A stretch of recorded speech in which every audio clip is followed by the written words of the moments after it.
Hi hello everyone, welcome back to my YouTube channel. Please ನನ್ನ ವೀಡಿಯೋನ ನೋಡಿ support ಮಾಡಿ. ಇವತ್ತು ಬದನೆ ಬೋಳ್ಗೊದ್ದೆಲು ಅಥವಾ ಬೋಳ್ ಸಾರು ಅಂತ ಹೇಳ್ತಾರಲ್ಲ, ಅದನ್ನು ಮಾಡ್ತಾ ಇದ್ದೇನೆ.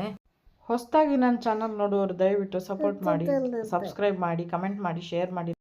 ನನ್ನ ತಮ್ಮ 3 ಮಕ್ಕಳಿಗೆ ಅಲ್ಲ 4 ಮಕ್ಕಳಿಗೆ ಮಾವ ಆದ. ಆದರೆ ನಾವು ಅತ್ತೆ ಆಗುವ ಟೈಮ್ ಈಗ ಬಂದಿದೆ. ಫಸ್ಟ್ ಟೈಮ್ ಅತ್ತೆ ಆಗ್ತಾ ಇದ್ದೇವೆ. ನಾನು ಕೂಡ ಅತ್ತೆ ಆಗ್ತಾ ಇದ್ದೀನಿ, ಮೇಘಕ್ಕೂ ಕೂಡ ಅತ್ತೆ ಆಗ್ತಾ ಇದ್ದಾಳೆ. ಅದೊಂದು ಖುಷಿಯ ವಿಷಯ. ಪ್ರಪಂಚದಲ್ಲಿ ಏನೇ ಆಗ್ತಾ ಇರ್ಬೋದು, ಆದರೆ ನಮ್ಮ ಪ್ರಪಂಚದಲ್ಲಿ ಅಂದರೆ ನಮ್ಮ ಸಂಸಾರದಲ್ಲಿ, ನಮ್ಮ ಮನಸ್ಸಿನಲ್ಲಿ ಏನು ನಡೀತಿದೆ, ಏನು ಆಗ್ತಿದೆ, ಅದೇ ಜೀವನದಲ್ಲಿ ಮುಖ್ಯವಾಗ್ತದಲ್ಲ. ಪ್ರಪಂಚದ್ದು ಅದು ಅದರ ಪಾಡಿಗೆ ನಡೀತಿರ್ತದೆ, ಏನೇ ಆಗಲಿ ಹೋಗ್ಲಿ. ನಮ್ಮ ಜೀವನವೇ ದೊಡ್ಡದು ನಮಗೆ ಅಲ್ವಾ. ಬನಾನಾ ಜ್ಯೂಸ್ ಆಯ್ತಾ, ಬನಾನಾ ಮತ್ತೆ ಹಾಲು ಮತ್ತೆ ಸಕ್ಕರೆ ಇಷ್ಟನ್ನು ರುಬ್ಬಿ ಮಾಡಿದ್ದು. ಎಷ್ಟು ಟೇಸ್ಟ್ ಇದೆ ಗೊತ್ತಾ, ಸೂಪರ್ ಇದೆ. ನಾನು ಚೆನ್ನಾಗಿ ಬರ್ಲಿಕ್ಕಿಲ್ಲ ಅನ್ಕೊಂಡೆ. ನೋಡಿ ನೋಡಿ ಬನಾನಾ ಜ್ಯೂಸ್ ಕುಡಿಬೇಕೀಗ. ಕೃಷ್ಣ ಧೃತಿ ಅವಳು ಮಲಗಿದಾಳೆ. ಬಿಸಿ ಇದ್ದೀಯ? ಅವಳು ಮಲಗಿದಾಳೆ, ಆದ್ರೆ ಬಿಸಿ ಕೊಡ್ಬೇಕು. 2 ಡಬ್ಬಿ ತಂದ್ರು ಮಾವಿನ ಮಿಡಿ ಹಾಕ್ಲಿಕ್ಕೆ ಅಂತ. ಆದರೆ ಮಾವಿನ ಮಿಡಿ ಅದು ಅಂದರೆ 4-5 ದಿವಸ ಆಯ್ತಲ್ಲ ತಂದು, ಅದು ಸ್ಮೂತ್ ಆಗಿದೆ, ಇನ್ನು ಹಾಕೋದು ಬೇಡ, ಬೇರೆ ತಂದು ಹಾಕು ಅಂತ ಹೇಳಿದರು. ಮತ್ತು ಚಂದ್ರಿಕಾ ಸೋಪು ತಂದರು, ಸೋಪು ಮುಗ್ದಿದೆ.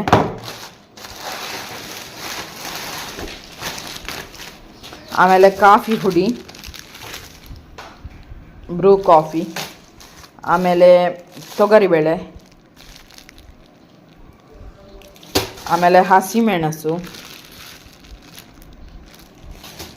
ಆಮೇಲೆ ಇದು ಕುಚ್ಚಲಕ್ಕಿ, ಆಮೇಲೆ ಸೋನ ಮಸೂರಿ ತಂದರು.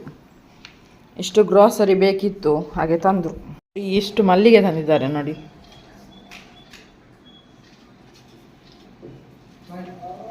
ಎಷ್ಟಿದೆ.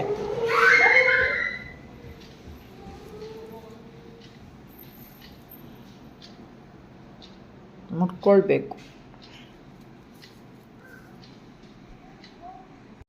ಹಾಯ್, ಈಗ ಇದು ಬದನೆ ಬೋಳ್ಗೊದ್ದೆಲು ಅಂತ ಹೇಳ್ತಾರಲ್ಲ, ಅಂದ್ರೆ ಬದನೆ ಸಾರು ಬೇಳೆ ಹಾಕಿ ಮತ್ತೆ ಬೆಳ್ತಿಗೆ ಅನ್ನ ಮಾಡಬೇಕು.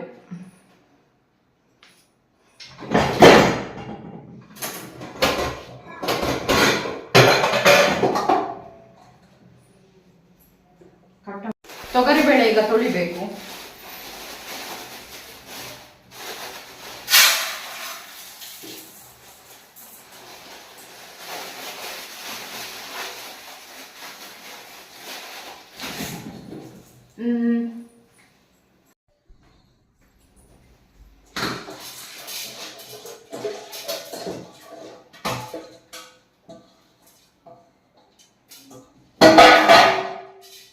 ಬದನೆ ಮತ್ತು ಬೇಳೆ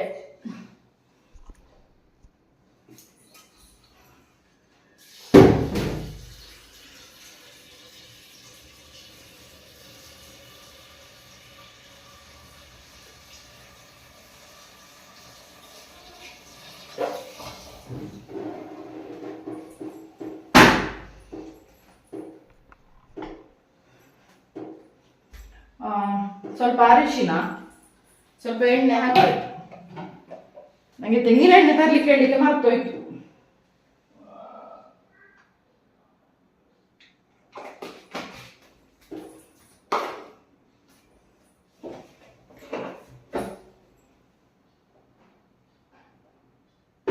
ತೆಂಗಿನ ಎಣ್ಣೆ ಖಾಲಿ ಆಗಿದೆ, ಸ್ವಲ್ಪ ನೀರು.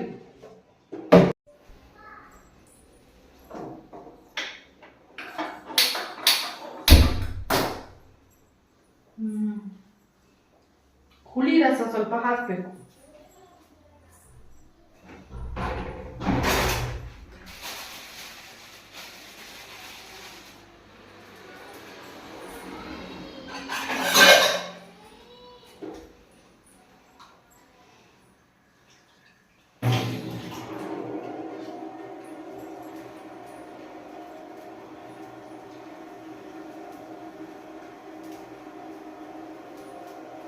ಅದು ಬದನೆಗೆ ಹುಳಿ ಹಾಕ್ತಾರೆ, ಮತ್ತೆ ಕೆಲವು ಸಾಂಬಾರು ಮಾಡುವಾಗೆಲ್ಲ ಕೆಲವು ತರಕಾರಿಗೆಲ್ಲ ಹುಳಿ ಹಾಕಿ ಮಾಡ್ತಾರೆ.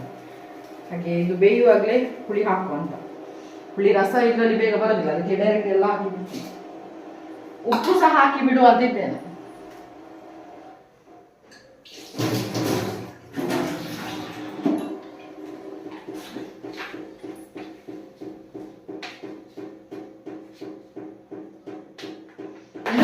ಬೇಯಲಿಕ್ಕೆ ಇಡುದು, ಮುಚ್ಚಿ ಬಿಡ್ಬೇಕು.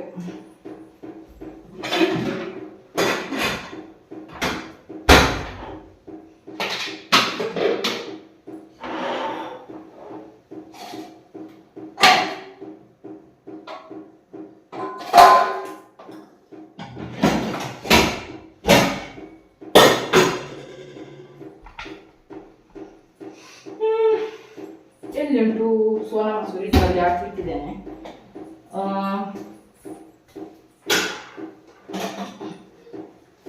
ಇದರಲ್ಲಿ 1 ಲೋಟ ಅಕ್ಕಿ ಹಾಕುವ ಅಂತಿದ್ದೇನೆ.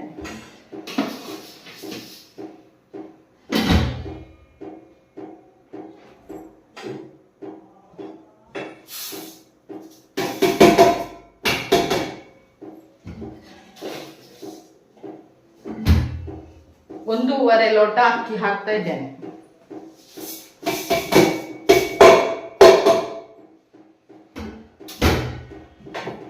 ವಾಶ್ ಮಾಡ್ಬೇಕೀಗ.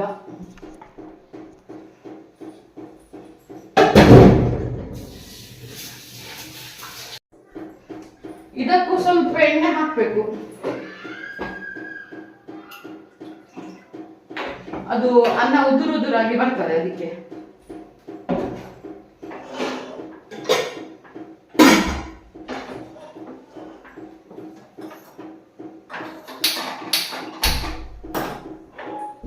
ಆಯ್ತು, ಬೆಳ್ತಿಗೆ ಅನ್ನ ಬೇಯಲಿಕ್ಕಿಟ್ಟೆ, ಬದನೆ ಬೋಳೋದೆಲ್ಲ ಬೇಯಲಿಕ್ಕಿಟ್ಟೆ.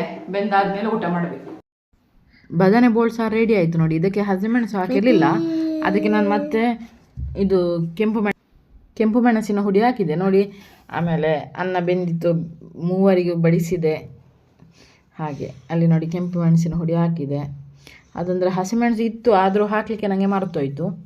ಹಾಗಾಗಿ ಚೆನ್ನಾಗಿ ಬಂದಿದೆ. ಉಪ್ಪು ಸ್ವಲ್ಪ ಕಮ್ಮಿ ಇತ್ತು. ಎಲ್ಲ ಅಡಿಗೆಯಾಗಿ ಬಡಿಸ್ಕೊಂಡು ತಿಂತಾ ಇದ್ದೇವೆ ನೋಡಿ.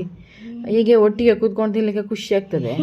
ನಮ್ಮದು ಡೈನಿಂಗ್ ಟೇಬಲ್ ಇದೆ, ಆದರೆ ಅದಕ್ಕೆ ಒಂದೇ ಚೇರ್ ಇರೋದು. ಸೆಟ್ಟಿಂಗ್ಸ್ ಎಲ್ಲ ಮಾಡಬೇಕು. ಮನೆಯಲ್ಲಿ ಮಾಡಲಿಕ್ಕೆ ಹೋದರೆ ಎಷ್ಟು ಸಹ ಚೆಂದ ಮಾಡ್ಬೋದು, ಆದರೆ ಐಡಿಯಾ ಬೇಕು. ಕೆಲವು ಐಡಿಯಾ ಇರ್ತದೆ. ಮತ್ತು ಹಾಗೆ ಔಟ್ಸೈಡಲ್ಲಿಗಾದರೂ ತಿರುಗಾಡು ಅಂದರೆ ಶ್ರೀ ಈಗ ಫುಲ್ ಬ್ಯುಸಿ. ಮತ್ತು ಧೃತಿಗೆ ಸಹ ಇನ್ನು ನಾಳ್ದು 7 ತಾರೀಕಿಗೆ ಎಕ್ಸಾಮ್ ಎಲ್ಲ ಶುರು. ಇನ್ನು ಅವಳಿಗೆ ರಜೆ ಸಿಕ್ಕಿದ ಮೇಲೆ ಆಗಲೂ ಕೂಡ ಶ್ರೀಗೆ ಬ್ಯುಸಿ ಇದ್ದಾರೆ ಅವರು.